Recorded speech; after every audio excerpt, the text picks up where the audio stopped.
अस्सलाम वालेकुम नाज़रीन, मैं हूं सैयद फारूक अली शाह बुखारी और आप देख रहे हैं मेरा चैनल एफएस बुखारी। करबला में जहां वफा का नाम आता है, इमाम हुसैन अलैहिस्सलाम के 72 सिपाही सारे सब बावफा थे।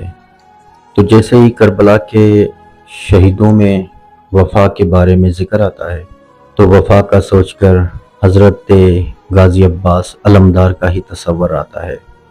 करबला में इमाम हुसैन अलैहिस्सलाम के साथ उनके 6 भाई और भी थे, जिनमें से हज़रत गाज़ी अब्बास अलमदार के 3 भाई जिनका नाम जाफ़र इब्न अली, अब्दुल्ला इब्न अली और उस्मान इब्न अली, ये गाज़ी अब्बास अलमदार के भाई थे।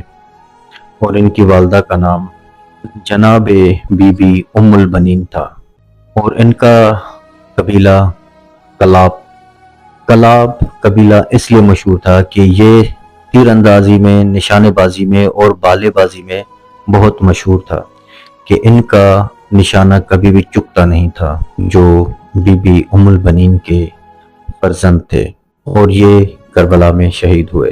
कहते हैं कि गाज़ी अब्बास अलमदार जब नहर फुरात के पास पहुंचे तो आसमान की तरफ मुंह करके मौला अब्बास ने कहा, या रब, मैं मोहम्मद व आले मोहम्मद के घराने के लिए पानी लेने आया हूँ।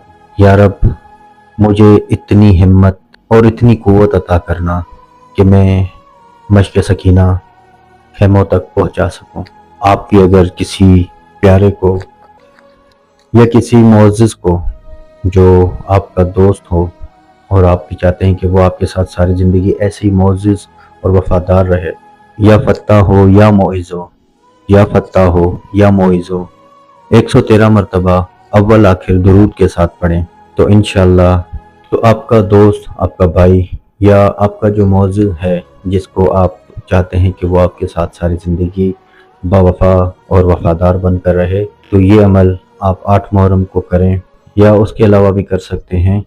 और 113 मरतबा पढ़कर आप उस पर दम करें, उसका नाम लेकर उस पर दम करें तो इंशाअल्लाह वो हमेशा आपके लिए मोअज़्ज़िज़ और आपकी इज़्ज़त करता रहेगा। तो अगर पसंद आई तो मेरे पेज को फॉलो करें, लाइक करें। खुदा इज़्ज़त दे आपको। अपने दिल को ज़िक्र खुदा के साथ जोड़े रखें। मुझे दुआ में याद रखिएगा। अस्सलाम वालेकुम।